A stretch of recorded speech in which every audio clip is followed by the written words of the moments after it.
조갑제TV 시청자 여러분 안녕하십니까. 저는 조갑제닷컴의 조세별입니다. 2024년 4월 18일 오후 3시를 가리키고 있습니다. 부정선거 음모론에 떠밀려서 30년 만에 수검표를 도입했던 이번 총선에서 투표지 분류기가 단 한 건의 오작동도 일으키지 않았다라고 합니다. 투표지 분류기에는 아무런 죄가 없다라는 사실이 다시 한번 확인된 셈이죠. 결국 부정선거 음모론이 인력 낭비, 세금 낭비만 초래한 이런 꼴이 되었습니다.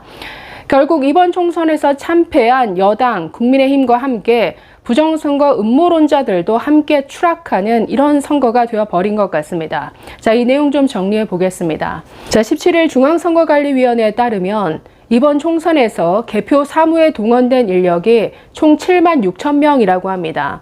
수검표 절차가 추가됨으로써 4년 전 총선에 비해 무려 12,000명의 인력이 추가된 수치입니다. 자, 이렇게 인력이 늘어남으로써 예산 얼마나 더 쓰여졌느냐. 자, 1인당 수당이 15만 원인데 15만 원 곱하기 12,000명 하면은 인건비로만 무려 18억 원의 예산이 더 쓰여졌습니다. 자, 인건비 외에 다른 비용을 더하면 사실상 수십억 원의 세금이 더 투입되었다라는 것이죠. 자, 이렇게 대규모 인력을 동원해서 수검표를 실시했는데 단 하나의 오류도 나오지 않았습니다. 분류기에서의 작동 오류 전혀 없었다라는 것이죠. 자, 일부 개표소에서 분류기 자체가 작동하지 않아서 예비 분류기를 사용한 이런 사례는 있지만 후보별 투표용지가 섞인다든가, 즉 1번으로 갈 투표지가 2번 후보에게 간다든가, 이렇게 분류 과정에서 투표용지가 섞이는 이런 오작동 단 한 건도 나타나지 않았다라는 겁니다. 자, 그동안 부정선거 음모론자들은 이 투표지 분류기가 아주 대단한 능력을 가진 기계여서 해킹을 통해 이 개표 결과 값을 완전히 조작할 수 있는 것처럼 이렇게 호도해 왔습니다. 자, 그런데 우리나라 이 개표 절차는 원래부터 전자 개표가 아니라 사람이 일일이 과정마다 개입해서 일일이 손으로 확인하는 원래부터 수개표였습니다. 아무리 투표지 분류기를 해킹해서 1번으로 가야 할 여러 장의 투표용지를 다른 후보한테 보낸다 하더라도 수검표 과정에서 얼마든지 적발이 되는 이런 구조였다라는 것이죠. 원래부터 수개표였습니다. 그런데 지금 한 단계 더 수검표를 하는 이런 절차를 또 도입을 한 것이죠. 자, 원래부터 우리나라 개표 절차 1차적으로 투표지 분류기에서 투표용지를 분류하고 집계를 하죠. 그 다음 2차적으로 심사개수기에서 눈으로 일일이 확인하면서 투표용지를 다시 한번 카운트하는 이런 절차가 2번이나 있습니다. 이걸로 다 끝나는 게 아닙니다. 투표지 분류기, 그 다음 심사개수기, 다시 한번 그 위원들이 어떤 검열을 하는 과정도 거치고, 자, 그러면서 개표 상황표에 손으로 적고 이걸 또 개표 결과를 공표하고 입력하는 이런 과정을 거치게 되는데, 이 모든 과정마다 다 사람들이 다 투입이 됩니다. 그리고 현장에서 아주 각 정당 그 별 참관인들이 아주 눈에 불을 켜고 다 일일이 확인을 하죠.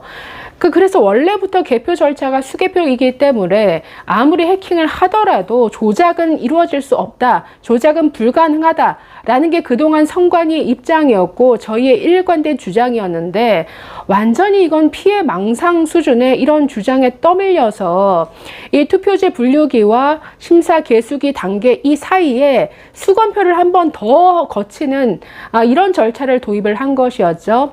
즉 투표지 분류기를 통해서 1번은 1번, 2번, 3번 이렇게 분류된 투표용지를 다시 한번 눈으로 뭔가 잘못 간 게 없는지 한 번 더 확인하는 이런 절차를 거쳤지만 전혀 문제가 없는 것으로 이렇게 드러났습니다. 사실 기존 절차에서, 그러니까 이런 추가된 절차가 없을 때에도 분류기를 거쳐서 분류가 된 이 투표용지를 심사개수기에서 한 번 더 확인을 했습니다. 자, 예를 들어서 1번 찍은 투표용지만 모아서 심사개수기를 통과시키는데 한 장씩 떨어질 때 육안으로 다 보입니다. 거기에 1번 찍은 투표용지만 있어야 되는데 2번, 3번이 들어가 있다. 현장에서 바로 눈으로 적발이 되죠. 그래서 그걸 따로 빼내는 이런 검증 절차가 기존에도 다 이루어졌는데 굳이 수검표 과정을 한 번 더 거쳤으나 결과적으로 오작동 분류기의 오작동 전혀 없었다라는 것이죠. 그렇기 때문에 인력 낭비, 세금 낭비라는 겁니다. 자, 투표지 분류기에는 원래 이 센서가 들어가 있죠. 그래서 투표용지 그 번호 찍는 칸에 정확히 그 도장이 찍혀 있어야만 이렇게 분류가 되죠. 만약에 정확하게 찍혀 있지 않거나 뭐 도장이 2개가 찍혀 있다든지 하면은 애당초 투표지 분류기에서 재검표 대상으로 이렇게 분류를 합니다.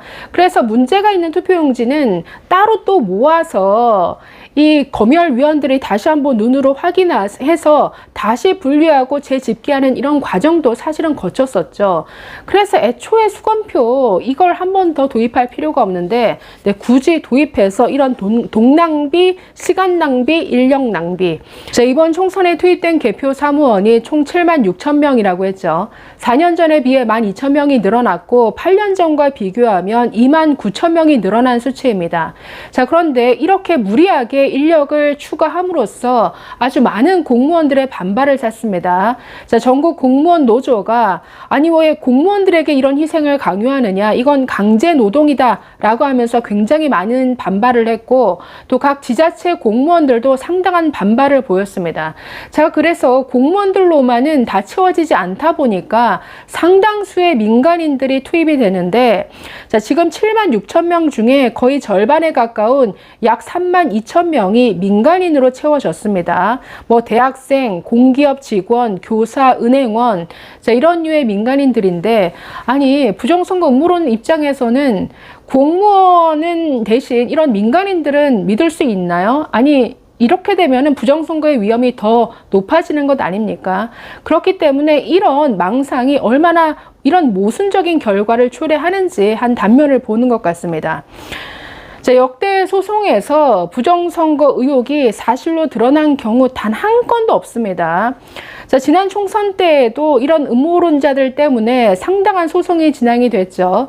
뭐 가짜 투표지가 들어갔다더라, 아니다, 투표함 자체가 바꿔치기 했다, 서버 해킹이 이루어졌다, 뭐 온갖 주장들이 난무하면서 무려 126건의 소송이 제기됐지만 결과는 모두 기각 아니면 각하 이런 등등의 결과적으로 문제 없다라는 판단이 전부였죠. 단 한 건도 인정된 바가 없습니다. 그럼에도 불구하고 이런 망상에 가까운 주장에 떠밀려서 이런 어떤 국가의 근간을 흔드는 이런 주장을 한다라는 것, 그리고 선관위를 공격한다라는 것 있을 수 없는 일이죠.